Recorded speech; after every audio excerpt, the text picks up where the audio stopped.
Morning, folks. G-Rift here. So after this past weekend, I finished getting my ass blasted on Rebirth Island by every single fire bullet they've ever put in the game. I realized something. Warzone might be getting a little bit stale. Now, Charlie Intel on Twitter today dropped some amazing news for us PlayStation users. Even with the recent purchase of Activision Blizzard by Microsoft, it seems the next three Call of Duty titles are still planned to stay on PlayStation, just the way Activision and Sony have worked it out. So those games are going to include the new Modern Warfare 2022 or Roman numerals 2 because we have to get original and Greek on it. The next one after that will be a Treyarch game of some sort. There's no hints on it yet, I'm sure.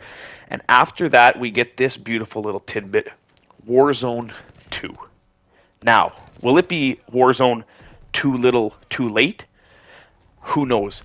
There's been a lot of hate in the community for Caldera. A lot of people have been backing off this game. Just the skill ceiling is getting high, and people just aren't enjoying it. It's getting stale. Even with the new map, we were all excited for it, and then when it came out, there just didn't seem to be that lust, that fire.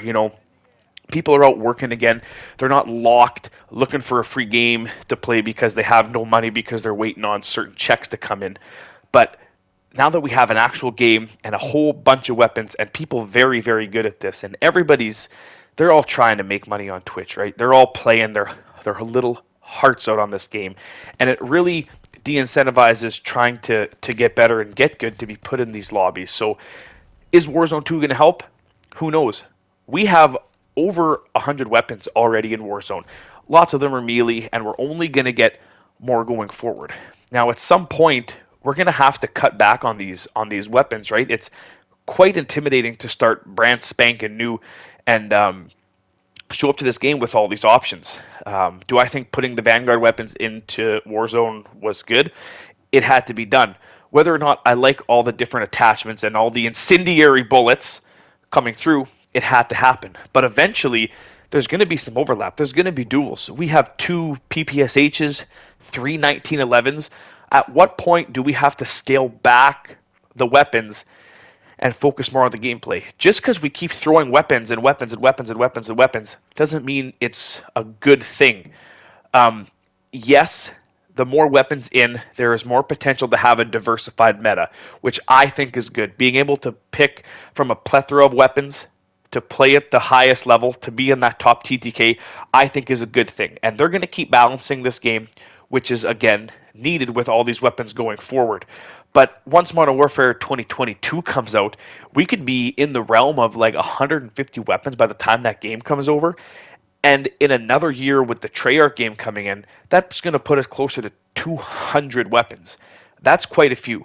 So are they going to vault some of this stuff? How is that going to work? You spent money on these microtransactions. Now they're going to lock it away like what Destiny did. People say sunsetting, oh, it's so bad, I spent money on this. But eventually, good things have to come to an end of some sort. But maybe they could split Warzone into two different parts, kind of like how RuneScape did it, right? RuneScape now has old school RuneScape and the new school RuneScape. Is that what they're going to do for these weapons? They've already done something in that fashion with the Vanguard Royale, right? Where you can only use the Vanguard weapons.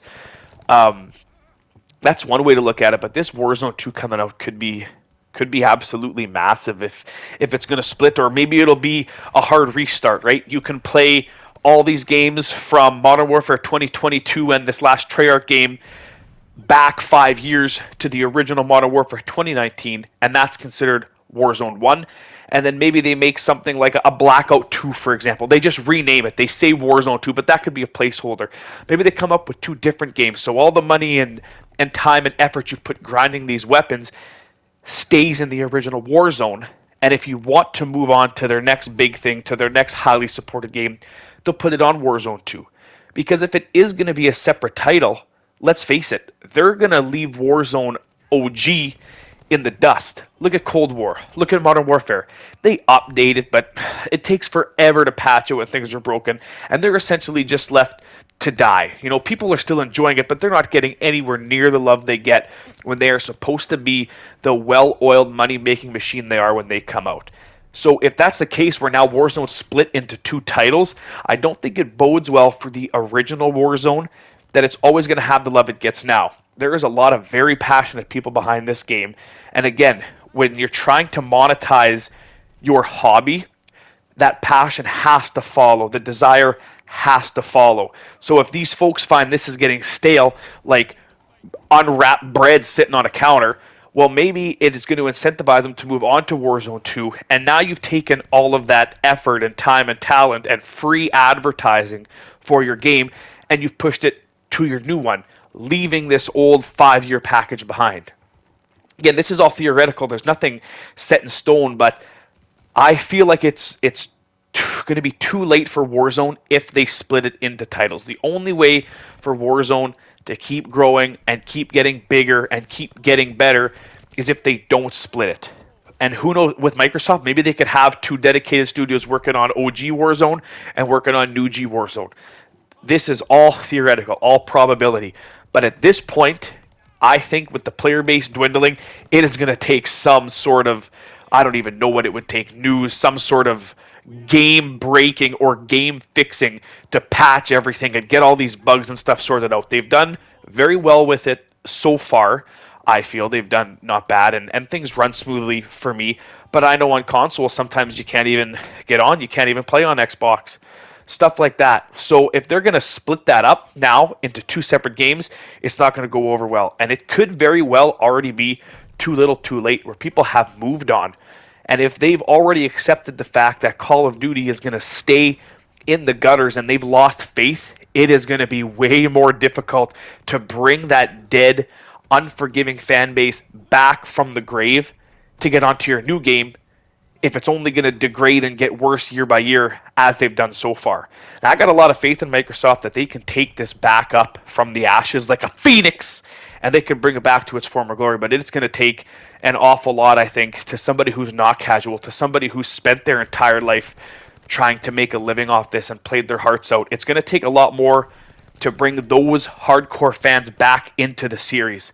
And that's why I got a feeling that if it's a Warzone 2, it's literally going to be a Warzone too little too late. But thanks for stopping by, and we're going to catch you on the next one, folks. Peace.